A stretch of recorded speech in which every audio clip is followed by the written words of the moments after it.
Books that speak में आप सभी का स्वागत है। जब अलेक्जेंडर ग्रैहम बेल ने पहले पहले टेलीफोन का आविष्कार किया था, तब शहर में सिर्फ 2 फोन थे। सोचो, आज लगभग हर एक के पास एक सेल फोन है। इस कहानी के पन्नों में आपको बेल के टेलीफोन से सेलफोन तक के विकास की कहानी की एक झलक मिलेगी। कहानी का शीर्षक है टेलीफोन बेल से सेल तक। Original story telephones bell to cell by Pratham books. कहानी लिखी है वीणा प्रसाद। चित्रांकन निशित मेहता। हिंदी में अनुवाद ऋषि माथुर। कहानी का वाचन आसावरी दोषी।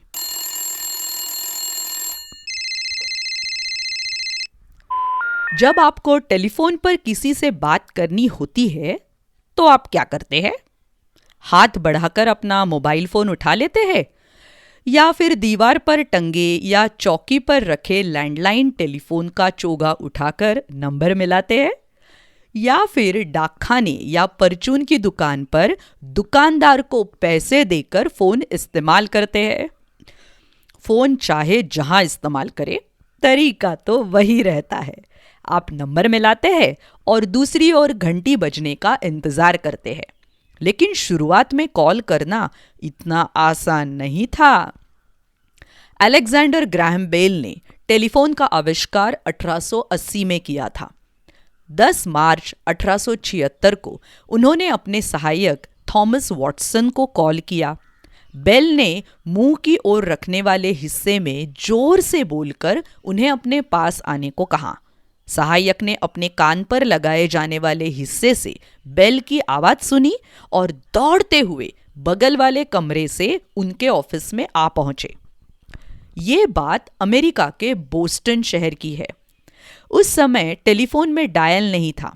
2 टेलीफोन तार के जरिए सीधे एक दूसरे से जुड़े थे। जब ज्यादा लोग टेलीफोन इस्तेमाल करने लगे, तब तमाम लोगों को जोड़ने के लिए एक्सचेंज बनाए जाने लगे। इन एक्सचेंजों में एक स्विच बोर्ड होता था, जिसके जरिए किसी इलाके के टेलीफोन इस्तेमाल करने वालों को एक दूसरे से जोड़ा जा सकता था। एक ऑपरेटर तारों में लगे प्लग को सॉकेट में डालकर 2 लोगों की आपस में बात करवाते थे। एक स्विच बोर्ड इस तरह का दिखता था। और टेलीफोन देखने में ऐसे होते थे। उनमें बोलने वाला हिस्सा यानी कि माउथपीस और सुनने वाला हिस्सा यानी कि ईयरपीस अलग अलग होते थे। और अब तक उनमें डायल भी नहीं थे। फिर कॉल कैसे किए जाते थे? हेलो, क्या मैं आपकी मदद कर सकता हूं? ऑपरेटर, क्या आप मुझे डॉक्टर मिंग से जोड़ सकते हैं? हाँ, केवल 1 सेकंड। पहले फोन करने वाले को रिसीवर उठाना पड़ता था। दूसरी ओर से ऑपरेटर का अभिवादन सुनाई देता था। ऑपरेटर कुछ तार इधर से उधर जोड़ देते थे और डॉक्टर के फोन की घंटी बजने लगती थी। लेकिन बात करने वालों को यह ध्यान रखना पड़ता था कि वो क्या बातें कर रहे हैं, क्योंकि अगर ऑपरेटर चाहे तो बातें सुन सकती थी।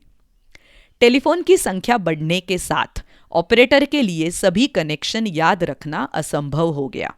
इसलिए ऐसे टेलीफोन बनाए गए जिनमें डायल होता था और ऑपरेटर की मदद लेने की बजाय मनचाहे टेलीफोन का नंबर डायल करने से बात होने लगी। मिलाया गया नंबर एक ऐसे स्विच बोर्ड पर जाता था जो खुद ब खुद मिलाए गए नंबर वाले टेलीफोन से जोड़ देता था। लेकिन अब भी लंबी दूरी के कॉल के लिए ऑपरेटर की मदद लेनी पड़ती थी। 1920 के दशक के अंत में फोन का डिजाइन बदल गया। क्या बदल गया? आगे चलकर स्पीकर और रिसीवर एक हत्थे से जुड़ गए। इसे एक हाथ से पकड़ा जा सकता था।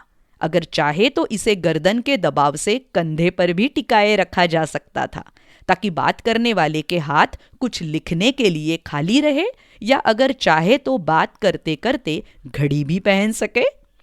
जल्दी ही लोग चलते फिरते फोन पर बात करने की सोचने लगे। नहीं, अब तक सेलफोन नहीं आए थे। लेकिन आप रास्ते में रुककर सार्वजनिक टेलीफोन बूथ से किसी को फोन कर सकते थे। 1930 के दशक में दुनिया के कई बड़े शहरों में ऐसे बूथ बन गए थे। दरअसल ज्यादातर लोगों को इसी तरह टेलीफोन कॉल करने पड़ते थे। सिर्फ बहुत अमीर लोगों के घर पर ही फोन होते थे।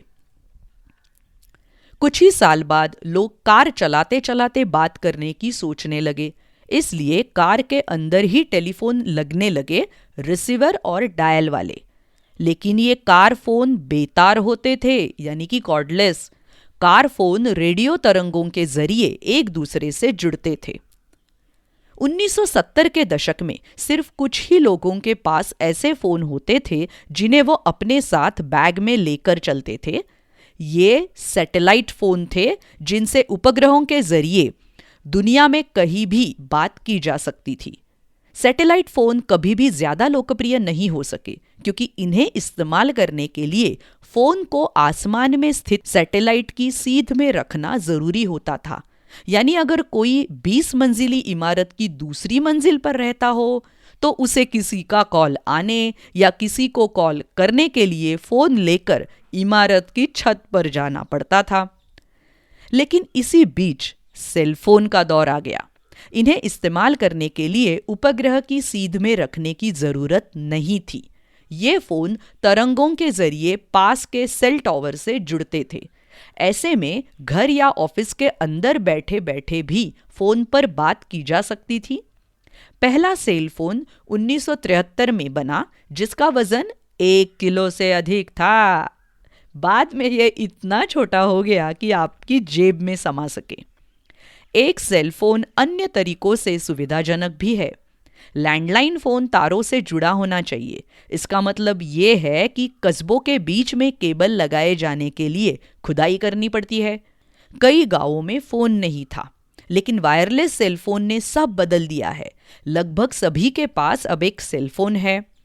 आज के सेलफोन सिर्फ कॉल करने के लिए नहीं है। आप चैट कर सकते हैं, खेल खेल सकते हैं, ईमेल भेज सकते हैं, इंटरनेट ब्राउज कर सकते हैं, संगीत सुन सकते हैं, फोटो और वीडियो देख सकते हैं, एप्लीकेशन डाउनलोड कर सकते हैं। जिसे हम फोन कहते हैं ना, वो वास्तव में एक कंप्यूटर है जो कॉल कर सकता है। भविष्य का फोन क्या कर पाएगा? आज आप बस अपने दोस्त का नाम लीजिए, आपका फोन खुद ब खुद उसका नंबर मिला देगा। हो सकता है एक दिन ऐसा भी हो जाए कि आप अपने फोन से कहे, तीसरी क्लास में मुझे गणित पढ़ाने वाली टीचर का नंबर ढूंढो, और वो ऐसा कर डाले। हो सकता है कि एक दिन फोन किसी भी चीज की त्रिआयामी यानी कि 3 डायमेंशनल तस्वीर दिखाने लगे, ताकि ऑनलाइन खरीदने से पहले आप स्कूल बैग को हर कोण से देख सके, अंदर से भी।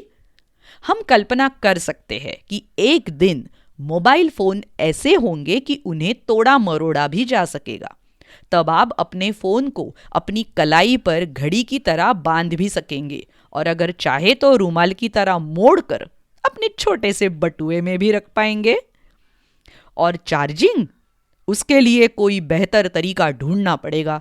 सोलर सेल बढ़िया रहेगी। आपको उसे चार्ज करने के लिए बस बाहर धूप में जाना होगा। इसके अलावा हिलने से भी फोन चार्ज हो सकते हैं। इसमें चलते समय पैदा होने वाली गतिज ऊर्जा से फोन चार्ज हो सकते हैं। यानी जब तक कोई उन्हें लेकर चलता फिरता रहेगा, फोन चार्ज होता रहेगा। अगर बैटरी खत्म हो रही हो तो बस फोन को लेकर सड़क पर झटपट दौड़ लगा दे, फोन भी चार्ज हो जाएगा और कसरत भी हो जाएगी। स्मार्टफोन बहुत जल्दी पुराने पड़ जाते हैं। ज्यादातर लोग अपने फोन को 1-2 साल में हटाकर नए फोन ले लेते हैं। इसमें बहुत बर्बादी होती है। कितना अच्छा होता कि फोन पृथ्वी के लिए इतने बुरे ना होते, उनसे नुकसान पहुंचाने वाले विकिरण और घातक पदार्थ न निकलते, और उनके सभी पुर्ज या तो दोबारा से इस्तेमाल किए जा सकते या प्राकृतिक रूप से विघटित होते, यानी कि बायोडिग्रेडेबल होते। तब कहीं हम ये कह सकते थे कि स्मार्टफोन की प्रौद्योगिकी वास्तव में स्मार्ट प्रौद्योगिकी है। प्रौद्योगिकी मतलब टेक्नोलॉजी। अब हमें ये बताइए कि आपके अनुसार भविष्य में फोन कैसे होंगे? तो कैसी लगी टेलीफोन के जन्म की विस्तारित कहानी? तो और ऐसी बहुत सारी कहानियां सुनने के लिए बुक्स दैट स्पीक इस चैनल पर ज़रूर आइएगा, यूट्यूब पर और अलग अलग पॉडकास्टिंग चैनल्स पर। Website www.booksthatspeak.com। मिलते हैं अगली कहानी में। बाय बाय, शुक्रिया।